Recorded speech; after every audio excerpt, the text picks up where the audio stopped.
നിലമ്പൂരിൽ ജയിച്ചത് ആരാടൻ ഷൗക്കത്താണെങ്കിലും ജയത്തിന്റെ പൂർണ്ണ ക്രെഡിറ്റ് പ്രതിപക്ഷ നേതാവ് വി.ഡി. സതീശനാണ്.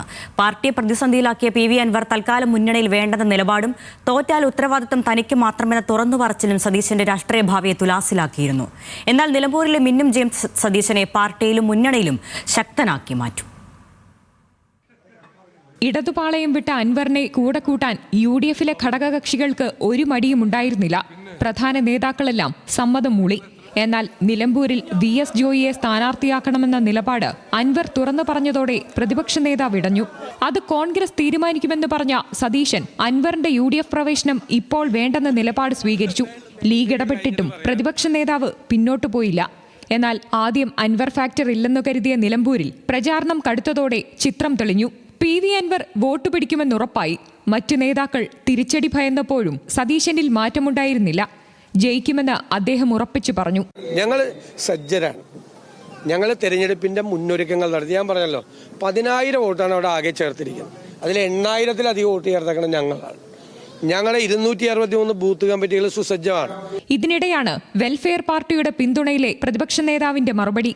ഇന്ന് ഒരു യോഗത്തിൽ അദ്ദേഹം പറഞ്ഞിരിക്കുന്നത്, അതായത് ജമായത്ത് ഇസ്ലാമിയുമായി യു.ഡി.എഫ് കൂട്ടുകൂടുന്ന ജമായത്ത് ഇസ്ലാമിയും PDPയും LDFന് പിന്തുണ നൽകിയിരിക്കുന്നു. അതിന് ഞങ്ങൾ സ്വാഗതം ചെയ്തിരിക്കുന്നു. അവർ ശക്തമായ നിലപാടാണ് സ്വീകരിച്ചിരിക്കുന്നതെന്ന്. ഈ മുഖ്യമന്ത്രിയെ പോലെ ഒരാൾ കേരളത്തിൽ ഒരു മുഖ്യമന്ത്രി ഇതുപോലെ മാറി പറഞ്ഞിട്ടില്ല. ജമായത്തെ ഇസ്ലാമി പരാമർശം തിരിച്ചടിയുണ്ടാക്കുമെന്നും ഒരു വിഭാഗം നേതാക്കൾ ഭയന്നിരുന്നു. എന്നാൽ അതുണ്ടായില്ലെന്ന് മാത്രമല്ല, നിലമ്പൂരിൽ മിന്നും ജയവും യു.ഡി.എഫിന് നേടാനായി. തെരഞ്ഞെടുപ്പിന് മുന്നേ അൻവറിനെ കൂടെ കൂട്ടിയിരുന്നെങ്കിൽ ജയത്തിന്റെ ക്രെഡിറ്റ് മുഴുവനും അൻവറിനാകുമായിരുന്നു. എന്നാൽ ഇപ്പോൾ ക്രെഡിറ്റ് മുഴുവൻ പ്രതിപക്ഷ നേതാവിന്റെ ഉറച്ച നിലപാടിനാണ്. പല മുന്നണികളുടെ കക്ഷിയാണ് യു.ഡി.എഫ്. പക്ഷേ യു.ഡി.എഫ് നിലമ്പൂരിലും എല്ലാ തെരഞ്ഞെടുപ്പുകളിലും പ്രവർത്തിച്ചിട്ടുള്ളത് ഒരു പാർട്ടിയെ പോലെയാണ്. യാതൊരുവിധ അപസ്വരങ്ങളും ഇല്ലാത്ത കേരള രാഷ്ട്രീയ ചരിത്രത്തിലെ ഏറ്റവും അതിശക്തമായ മുന്നണിയായി ഐക്യ ജനാധിപത്യ മുന്നണി മാറി എന്നതിന്റെ ഏറ്റവും വലിയ തെളിവാണ്.